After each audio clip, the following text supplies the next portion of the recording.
Bien, merci Madame la Présidente. Quelques mots très, très rapides de synthèse de la part de quelqu'un qui n'est ni scientifique ni médecin et auquel il sera du coup beaucoup pardonné. L'interrogation qui présidait à cette journée était la suivante. Elle a été rappelée ce matin par notre présidente. Est-ce que Grenoble est une place universitaire, scientifique, industrielle et technologique de la santé?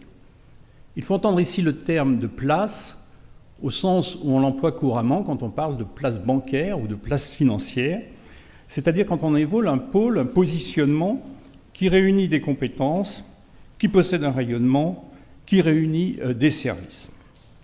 Or, cette place, on peut considérer, on le savait avant pour beaucoup d'entre vous, mais on peut considérer qu'elle existe bien, elle a été longtemps en émergence, mais aujourd'hui, elle se trouve affirmée. Et comme signal fort de cette affirmation, que mieux dire que, par exemple, l'intervention, ou le choix plutôt, de Biomérieux de s'implanter à Grenoble, qui nous a été rappelé ce matin. Entre l'émergence et l'affirmation, il y a une histoire. Et vous comprendrez bien qu'une académie comme la nôtre est toujours portée à se retrouver sur la dimension historique des problèmes. Une histoire qui est aussi courte qu'elle est extraordinairement dense. Une faculté de médecine qui n'a que 50 ans, un CHU qui a le même âge. Et ici, il ne faut pas oublier qu'être jeune, c'est d'abord être confronté à beaucoup d'exigences. Et il faut s'affirmer à travers le dépassement de la réponse à ces exigences. Et là, j'ai été frappé notamment par ce qui s'est dit en matière de formation. Dans la sphère universitaire, on attend assez peu d'innovation pédagogique du côté des universités ou des facultés de médecine. Et pourtant, on s'aperçoit que la faculté de médecine a rénové son enseignement de première année, met en place une mixité des masters et développe toute une série d'ouvertures pédagogiques qui sont des références pour le reste des facultés de médecine en France. Et je crois qu'elles l'ont fait d'autant plus que précisément la faculté de médecine de Grenoble, c'est seulement une cinquantaine d'années, il fallait exister et traverser cet âge. Pour passer de l'émergence à l'affirmation, il fallait au moins 3 choses. Une démarche, le respect d'un certain nombre de conditions, ou la réunion plus exactement de conditions, et puis la volonté de porter ensemble des projets partagés à terme. La démarche, eh bien, elle nous a été parfaitement exprimée ce matin par le professeur Benavid, qui nous a présenté ce qu'avait été la manière des cliniciens, des neurochirurgiens, d'interroger un environnement technologique. Et ce qu'il y a d'extraordinaire, c'est qu'à toutes les questions que posaient ces médecins, principalement, ou ces chercheurs, eh bien, l'environnement technologique répondait.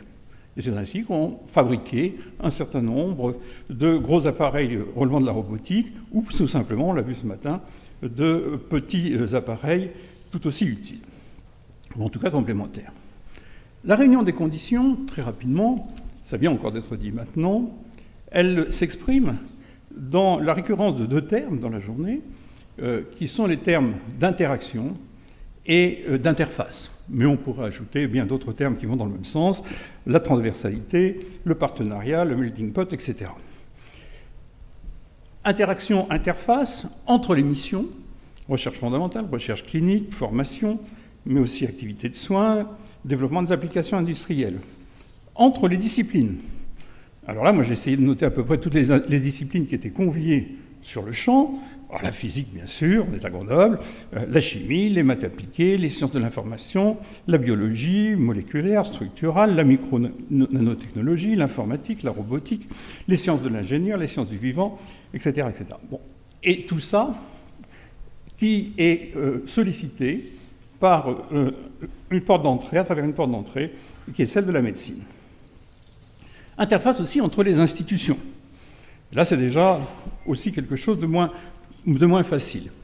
Et on a bien vu comment la situation grenobloise, c'est celle d'une faculté de médecine tombée du côté d'une université scientifique.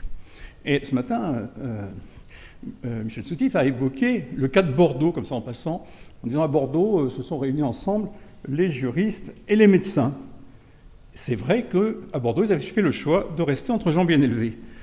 Le choix qui est fait à Grenoble est un choix beaucoup plus audacieux, et on va s'apercevoir que ce choix va porter ses fruits, parce que l'UJF, c'est tout ce qu'on a dit sur l'UJF, mais l'UJF, c'est plus que l'UJF.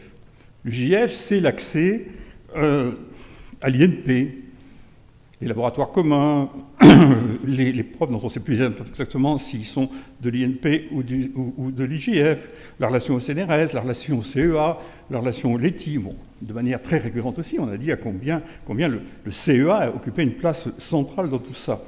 Mais aussi la relation à l'INRIA, la relation à l'INSERM, la relation à l'ESRF, la présence de grands instruments. Moi, en vous écoutant, je me disais, tiens, finalement, il y aurait une communication à organiser sur le pôle grenoblois qui consisterait, je ne sais pas si j'ai bien compris, mais ça me semble visible pour moi, qui consisterait à faire apparaître ce patient branché sur une ligne de lumière.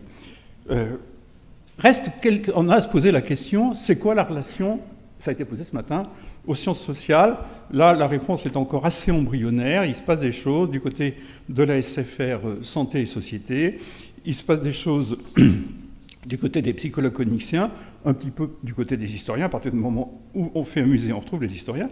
Mais il peut s'en passer davantage. Et là, l'enjeu qui vient d'être rappelé par le vice-président de Fourier est important. C'est bien évidemment cet enjeu de la constitution d'une université commune, fusionnée, puisque c'est ça l'ambition, étant bien entendu que c'est au-delà de la structuration, la question de l'organisation et de l'organisation dans la durée pour lui donner toute sa fécondité de l'inter-institutionnel ou de la relation entre les disciplines. Et puis, il y a aussi, dans cet inter-institutionnel, tout ce qui a été dit en matière de relations entre l'ensemble de la communauté scientifique et le CHU dont on apprend qu'il est trop petit pour absorber toute la richesse de la recherche grenobloise, et ça, je crois qu'il faut s'en réjouir. Autres interactions qui sont complètement essentielles, c'est tout ce qui passe dans les relations entre les hommes. Et là, il y a beaucoup de choses qui ont été dites, toute cette caractéristique grenobloise du double cursus, le médecin qui est à la fois médecin et physicien, le médecin qui est à la fois médecin et matheux, et finalement le professeur Sarrazin qui termine ce matin en disant « mais à la fin, on ne savait plus qui était d'origine médicale et qui était d'origine scientifique ». Et puis d'autres qualités qui concernent les hommes, c'est toute la qualité de la mobilité, c'est toutes les qualités en matière d'ouverture à l'international, ça vient encore d'être dit, et c'est toutes les qualités qui ont été parfaitement mises en lumière par Alain Mérieux, avec notamment cette capacité à travailler ensemble, cette capacité à avoir une vision commune, cette capacité à faire preuve de volontarisme. Moi, j'ai été très frappé par les exposés de voir que beaucoup d'avancées portaient un nom.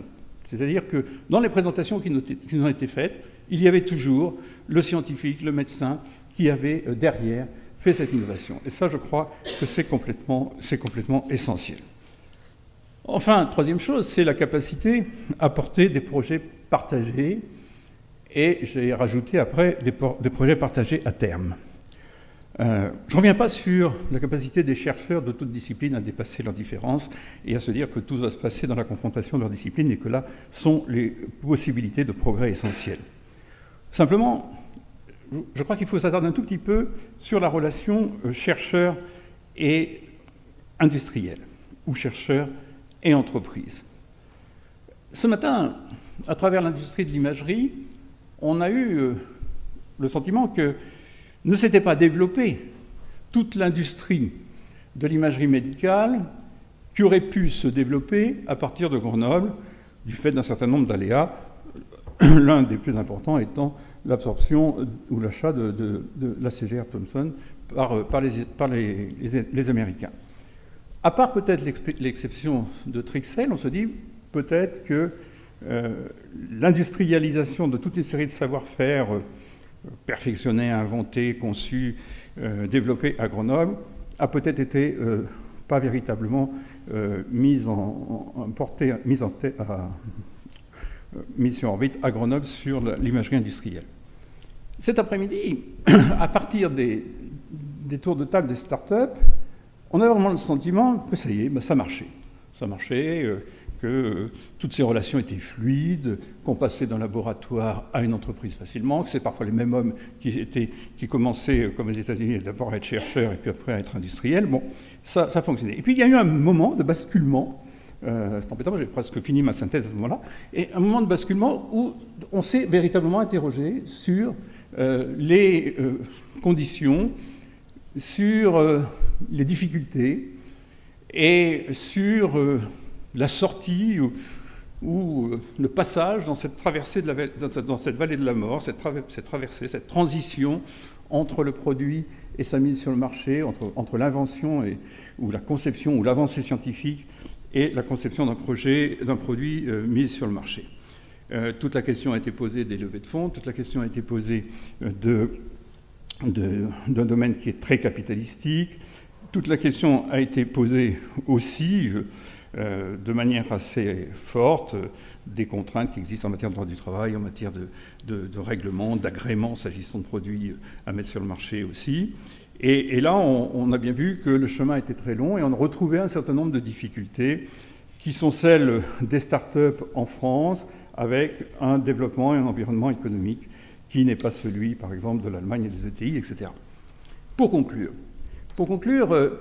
une journée comme celle-ci, je crois, appelle à réfléchir différemment sur une question qui est récurrente aujourd'hui sur la scène grenobloise, et pas seulement parce qu'on est à l'approche des élections municipales. Cette question, c'est celle de savoir si cette ville est en train de s'assoupir, forte du classement de Forbes et de quelques autres classements du même ordre, et qu'il serait bien temps qu'elle recherche un second souffle.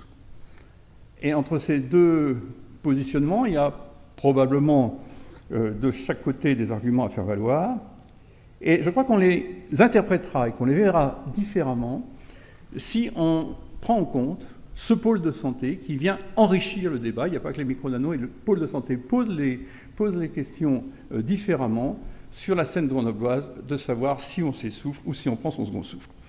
Voilà, Madame la Présidente, ce que notre Académie Delphinale, créée en 1772, a essayé d'apporter à un débat qui est complètement contemporain. Je vous remercie de votre attention.